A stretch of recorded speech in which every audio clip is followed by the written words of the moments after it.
আজই আমাদের বাড়ি ফেরার ট্রেন। একদিকে যেমন বাড়ি ফেরার আনন্দ আছে, অন্যদিকে মনের কোণে একটু কষ্টও লুকিয়ে আছে। এখানে 3 দিন ছিলাম আমার দাদার বাড়িতে, তাই ফিরে যাওয়ার সময় মনে হচ্ছে আবার কবে এখানে আসব। সেই ভাবনাতেই মনটা একটু খারাপ।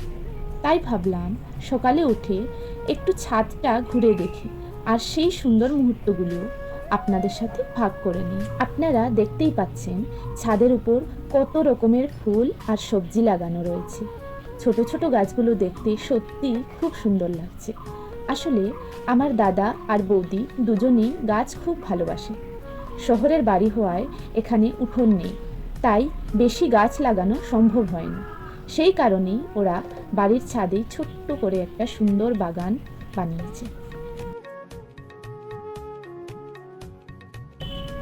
সকালবেলা ব্রেকফাস্ট সেরে আমরা স্টেশনের উদ্দেশ্যে বেরিয়ে পড়লাম। একটু তাড়াতাড়ি রওনা দিতে হলো, কারণ রাস্তায় ট্রাফিক জ্যামের জন্য পৌঁছাতে দেরি হতে পারে। আর দুপুর 2টোর সময় আমাদের ট্রেন।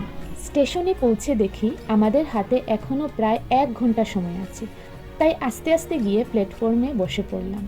তারপর আশেপাশে কত ট্রেন আসছে, আবার কত ট্রেন চলে যাচ্ছে, সেগুলো বসে বসে দেখতে দেখতেই সময়টা কেটে গেল। May I have your attention, please? 55606. তারপর আমরা গিয়ে ট্রেনে উঠে বসলাম। ঠিক সময়েই ট্রেনটা ছেড়ে দিল।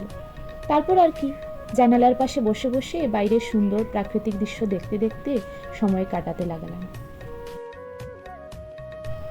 নতুন কোথাও যাওয়ার সময় যে আনন্দটা থাকে সেটা সত্যিই আলাদা। তখন সব কিছুই নতুন লাগে, আর ভিডিও করে সেই মুহূর্তগুলো ধরে রাখতেও ইচ্ছে করে।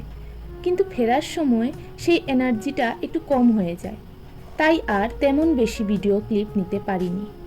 রাত হয়ে গিয়েছিল আর বৃষ্টিও এসেছিল, তাই খেয়ে দিয়ে ঘুমিয়ে পড়লাম।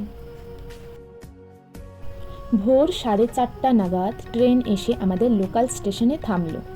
আমরা ট্রেন থেকে নেমে গাড়ি করে বাড়ির দিকে রওনা দিলাম। এত রাত আর ক্লান্তি থাকার জন্য ভিডিওটা আর বড় করলাম না। আর এভাবেই আমাদের গৌহাটি ভ্রমণের চ্যাপ্টারটা শেষ হলো।